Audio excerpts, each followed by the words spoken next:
Hi friends, இன்றைக்கான வீடியோவில் என்ன பார்க்க போகிறோம் பார்த்தீங்கன்னா, முருங்கைக்கீரை பொரியல் இப்படி செஞ்ச வேறு லெவல் செம்ம டேஸ்ட்டாக இருக்குங்க. ஸோ வாங்க ட்ரை பண்ணலாம். தேவையான அளவுக்கு வந்து பார்த்திங்கன்னா வேர்க்கடலை எடுத்துக்கோங்க. ஒரு 2-3 காஞ்ச மிளகா, ஓகேங்களா. ஸோ அதை வறுத்து இது மாதிரி சுத்தம் பண்ணி எடுத்துக்கோங்க. போட்டு மிக்சியில் போட்டு ஒரு அடி அடித்து எடுத்துக்கோங்க, தூள் மாதிரி. ஸோ அதுக்கப்புறம் ஒரு பாத்திரம் எடுத்துக்கோங்க. அதில் ஒரு டம்ளருக்கு கொஞ்சம் கம்மியாக, கிட்டத்தட்ட 3/4 டம்ளர் சொல்லுவோம் இல்லையா. ஸோ அந்தளவு தண்ணி ஊற்றிக்கோங்க. அது தேவையான அளவு உப்பு ஆட் பண்ணியிருக்கோம். தண்ணி கொஞ்சம் நல்லா கொதி வரட்டும், அது வரைக்கும் வெயிட் பண்ணலாம். நம்ம வந்து பார்த்திங்கன்னா முருங்கைக்கீரை பறித்து வச்சுருப்போம் இல்லைங்களா, க்ளீன் பண்ணி வாஷ் பண்ணி எடுத்து வச்சுக்கோங்க. ஸோ அதை வந்து பார்த்திங்கன்னா இப்போ ஆட் பண்ண போகிறோம். ஸோ நீங்கள் எந்தளவு வேணுமோ அந்தளவு ஆட் பண்ணிக்கோங்க. அதுக்கேற்ற பாத்திரமும் போட்டுக்கோங்க, ஓகேங்களா. ஸோ அவ்வளோதாங்க. இது வந்து இப்போ போட்டாச்சு இல்லைங்களா, தண்ணி கொதிக்கட்டும். ஸோ இப்போ வந்து இதில் வந்து ஆட் பண்ணுறோம். ஸோ இது வந்து கண்டிப்பாக நீங்கள் ட்ரை பண்ணி பாருங்கள். இதுக்கும் கூழுக்கும் வந்து பார்த்தீங்கன்னா காம்பினேஷன் சூப்பராக இருக்கும். ஸோ ஃப்ரெண்ட்ஸ், அவ்வளோதான்.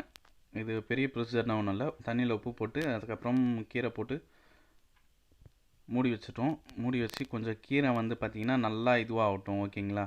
வெந்து வரட்டும். ஸோ தண்ணியும் நல்லா கொதித்து அதுக்கு கூட ஃபுல்லாக எவாப்ரேட் ஆகி அது கூட மிக்ஸ் ஆகி செம்மையாக இருக்கும். ஸோ அது கூட வந்து பார்த்திங்கன்னா நம்ம அரைச்சி வச்சோம் இல்லைங்களா. ஸோ வேர்க்கடலை, 2 காஞ்ச மிளகா, ஒரு 2 பல் பூண்டு, ஓகேங்களா. ஸோ அதை வந்து இடித்து இதில் போட்டு மிக்ஸ் பண்ணுறோம். ஸோ ஃப்ரெண்ட்ஸ், இது வந்து தண்ணி கொஞ்சம் அதிகமாக ஊற்றுனால கொஞ்சம் அப்படி இருக்குது. ஸோ நீங்கள் வந்து பார்த்திங்கன்னா தண்ணி கம்மியாகவே ஊற்றுங்க, ஓகேங்களா. மிக்ஸ் பண்ணிக்கோங்க. ஸோ நல்லா அது வந்து கொஞ்சம் நல்லா மிக்ஸ் பண்ணுங்கள், ஓகேங்களா. மிக்ஸ் பண்ணிவிட்டு கீரை வெந்துடுச்சா பார்த்துட்டு இறக்கி வச்சு நீங்கள் கிளறி விட்டிங்கன்னா கீரை பொரியல் வந்து பார்த்திங்கன்னா முருங்கைக்கீரை பொரியல் ரெடி ஆகிடும்.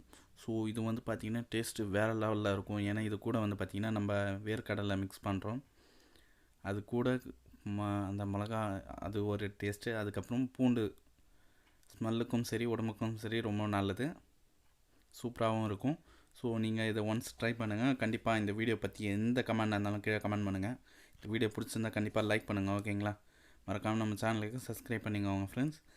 நெக்ஸ்ட்டு உங்களுக்கு எந்த வீடியோ வேணுமோ அதை கீழே கமெண்ட் பண்ணுங்கள். கண்டிப்பாக நெக்ஸ்ட் வீடியோ அப்லோட் பண்ணுவோம். ஃபைனலாக வந்து பார்த்திங்கன்னா என்ன ப்ராடக்ட் கிடைக்குதுன்றதை வந்து ஃபுல் அண்ட் ஃபுல் வாட்ச் பண்ணுங்கள்.